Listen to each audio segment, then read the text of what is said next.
Hey, what's up everybody, and welcome back to another episode of News Dose, where I give you all of the latest gaming news. And we have some news for each of the big three today. Sony revealed the PlayStation 5 controller and its features through a presentation with Jeff Keighley. Nintendo rumors are just going wild right now with a possible F-Zero game in the works. And then you have Xbox, which are now saying that not all first-party games are cross-generation after all. So yeah, we do have a lot to go over today, so don't go anywhere, and we will talk about all of that. First though, let's go over some of the quick news, starting off with Far Cry 6.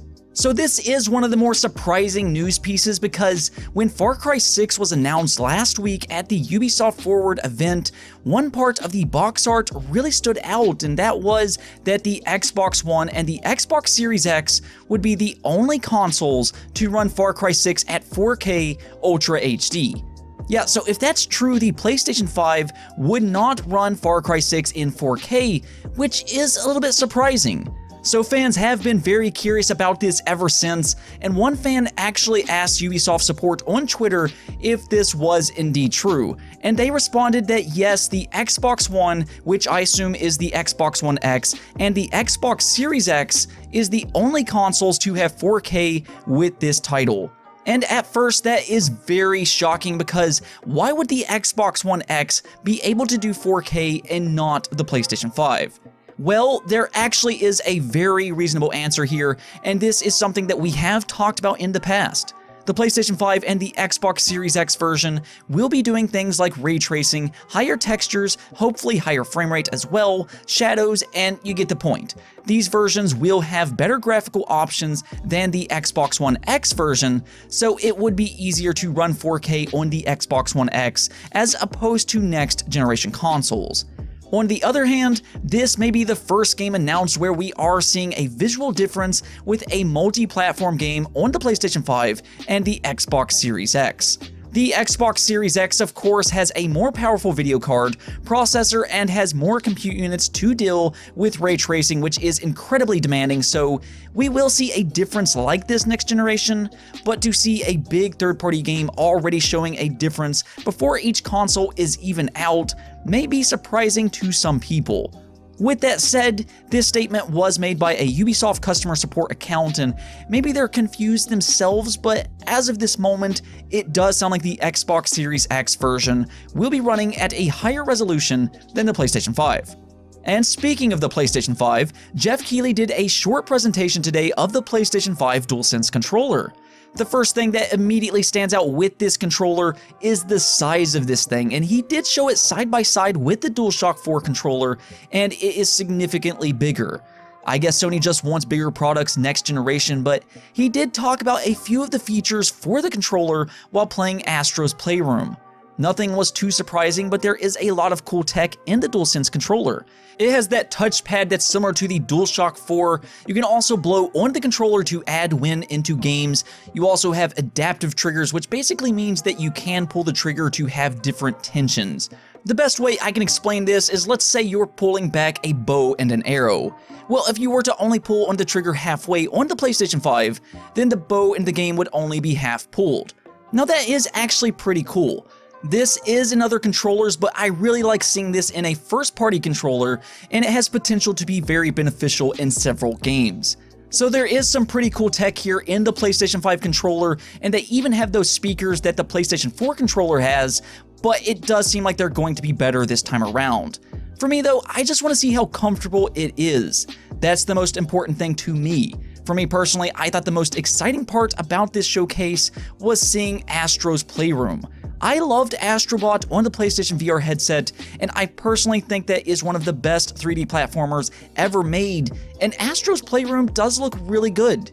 This is a traditional game too, so more people will get to enjoy it, and in fact, from what they said on stream, it sounds like Astro's Playroom will be included with every PlayStation 5 sold. So I am absolutely thrilled about that, and if it's even half as good as Astrobot, then you need to play this immediately when you pick up your PlayStation 5.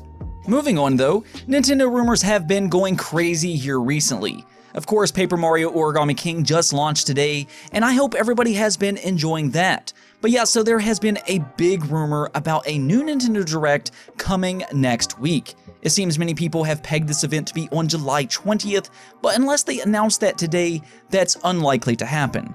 The thing is, another rumor popped up yesterday because now it looks like Nintendo may announce a new F-Zero game. Now, I'm a little cautious with this one because this is linked to a new Japanese F-Zero Twitter account that supposedly Nintendo has registered that fans have spotted. The email address that it's linked to is oddly similar to other Nintendo Japanese accounts, but we just had something very similar happen recently with Xbox.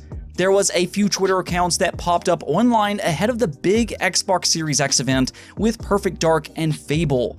Now, the Perfect Dark account has been confirmed to be faked by a fan, and they did something similar with making it a Microsoft email account, so all I'm trying to say is to take this news with a grain of salt. This is absolutely no confirmation that there will be a new F-Zero game. With that said, I do hope it's true because I would love to see F-Zero return once again. We haven't had a new F-Zero game since I believe F-Zero Climax, which released in 2004, so can you just imagine Nintendo having a Nintendo Direct where F-Zero gets a surprise announcement? Fans would go insane for that game online.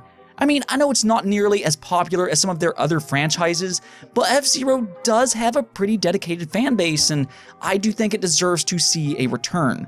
Not every game needs to sell 10 million copies in order to be a success. So I say why not bring this game back and let's see what happens. If you really think about it though, there is a lot of rumors surrounding Nintendo as of this moment. All of these games are rumored to be announced sometime this year. Mario 35th Anniversary games, which is the 3D Mario Remastered games, Pikmin 3 Remastered has been widely rumored, a 2D Metroid game as well as the Metroid Prime Trilogy, and now a new F-Zero game. Even with all of those games being highly rumored though, we still have yet to hear anything from Nintendo. Hey, maybe we get an announcement soon, but now that the Origami King is out, we really have no clue what is coming from Nintendo for the rest of the year from them. All I'm going to say is that even if half of these games do come out though, that would be a pretty good second half of the year for Nintendo, so we can only hope. What do you think though? Do you believe any of those rumors going around, or do you just think this is all a bunch of false information? Let me know in the comments below. In other news, let's talk about Xbox because you know those reports coming out yesterday that all Xbox first-party games would be available on both the Xbox One and the Xbox Series X. Well, apparently that is not true after all. Phil Spencer is now saying that their first-party studios have the choice on whether they want to support cross-generation titles or not. Obviously, Halo Infinite will be one of those titles, but beyond that, each studio will choose on whether or not they want to target the Xbox Series X exclusively or support the Xbox One as well. So games like Hellblade 2, Everwild, and the unannounced but pretty much confirmed Fable game may or may not be on the Xbox One. They very well could end up being exclusive to the Series X, but we will have to wait for each game to be individually announced. I will say the messaging here is a little bit messy by Xbox though. I went back to look at the quote from yesterday, and they didn't actually say that all Xbox Game Studio games would be available on Xbox One, but the wording does sound that way, so I do understand the confusion here. They probably should have just said that each studio has the option to support that from the very beginning, but with Phil Spencer clarifying that today, you should not expect every first-party game to be available on the Xbox One over the next couple years. Some games will be exclusive to the Series X, and as they do get announced, I will keep you updated. Now, Xbox also announced that they are discontinuing both the Xbox One X and the Xbox One All-Digital Edition. We did talk about this earlier in the week, and that there was some speculation over this topic because it was hard to find the Xbox One X online, and it looks like speculation on that topic was correct. They will indeed no longer be manufactured from this point forward. With that said, the Xbox One S is still going to be sold as we noted in that video, so the Xbox One consoles will continue to live on through the Xbox One S for the time being, but that also may be limited. For the time being, it will be a cheap gateway to the Xbox ecosystem, but yeah, I do think this is a very smart move by Microsoft. I do think that they needed to discontinue the Xbox One X in specific because I think that would be a very confusing thing for consumers. I mean, if somebody who doesn't know much about video games goes into a store and they see the Xbox One X, they may mistakenly buy that console thinking it was the Xbox Series X. So this was probably needed as we transition to next generation consoles, and plus, if Xbox Lockhart, the more affordable next generation Xbox, is as cheap as rumors claim, there really would be no need for the Xbox One X. So more or less, Xbox Lockhart would replace Xbox One X. I do wonder about the name for Lockhart though, because I think most fans believe it's going to be named Xbox Series S, but then we get back into that situation where we have an Xbox One S, and then you have a Series S. Now maybe they do discontinue the One S as well very soon. We still have about 4 months before the Series X releases in, I assume, November, so they could just continue to push out the Xbox One S until we get closer to release. That way they still have a console they can sell over the next couple of months. But yeah, it looks like the Xbox One generation is almost officially over. While it may not have been the best generation for Xbox, they did sell more than 50 million consoles worldwide, which isn't terrible, but it's not really great either. And we did see Xbox grow a lot over this generation and become more pro-consumer with backwards compatibility, Play Anywhere, Project xCloud, and most importantly, Xbox Game Pass. I do think that has been the most important thing that's come from this generation for Xbox, and has even led them to invest into more first-party studios, and from the sounds of it, they will acquire more. So I do think Xbox has a bright future ahead of them. I think Xbox fans should be very excited for next generation. But there you have it. The Xbox One S will be the only Xbox One sold for the time being, but again, who knows for how much longer.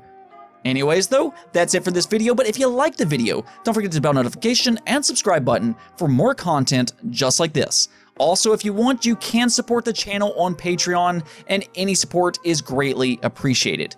Peace out.